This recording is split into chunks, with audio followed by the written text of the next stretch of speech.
So long as you're starting with high quality beef, cooking a good steak is as easy as throwing it on the grill or searing it in a hot skillet.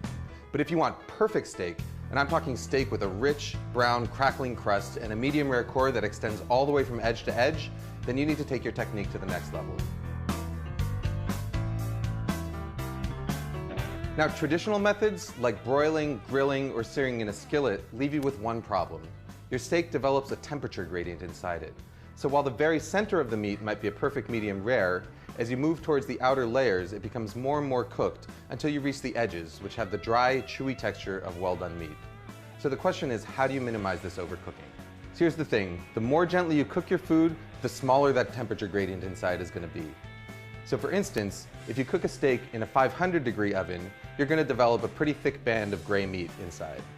Cook that same steak in a 250-degree oven, and that gray band shrinks significantly. You may have heard of a concept called sous vide cooking, and the idea here is to take that low temperature cooking to the extreme. With sous vide cooking, you place your steak inside a sealed plastic bag and then put that plastic bag in a water bath held at the exact temperature that you want to serve your steak at, say 130 degrees for medium rare.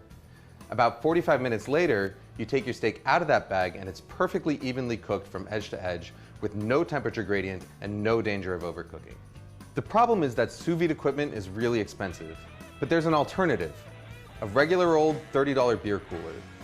Even though a cooler is designed to keep cool things cool, it's equally good at keeping hot things hot. So all you've got to do is fill it up with hot water, adjust the temperature with boiling water or cold water, and then place your bag meat inside it to cook. So long as you start a few degrees higher in order to compensate for the heat loss when you add your meat, it should be able to maintain its temperature for the 45 minutes required to cook most steaks, pork chops, lamb chops, chicken, or fish. You can cook your meat either in a cryovac style bag or in a regular heavy duty zipper lock bag. In order to get the air out of a zipper lock bag, put your meat inside it, zip it up most of the way, and then slowly lower it into the water, sealing it just as the air is forced out. You've probably noticed one glaring problem. Your steak develops no crust or color. You're going to have to add this after it comes out of the cooler. Now you can do this on a grill if you want to cook outside, but my personal favorite way is to finish it in a cast iron skillet.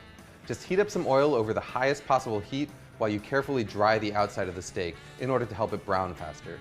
Season the steak generously with salt and pepper, and once the oil starts smoking, add the steak to the pan along with a couple of pats of butter. Cook the steak just until it's browned on both sides, about a minute or two, and then to finish it off, hold it up vertically with tongs in order to get the edges. The beauty of this method is total flexibility in terms of timing.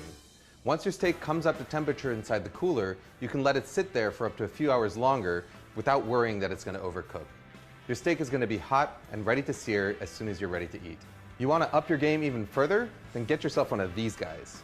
By combining the intense heat of a propane torch with a cast iron skillet, you can get a steakhouse quality char in a matter of moments. Just make sure that you shut off your smoke detectors first. It may take a little bit more time, but if you're willing to put in the effort, this is the best quality steak you can get at home.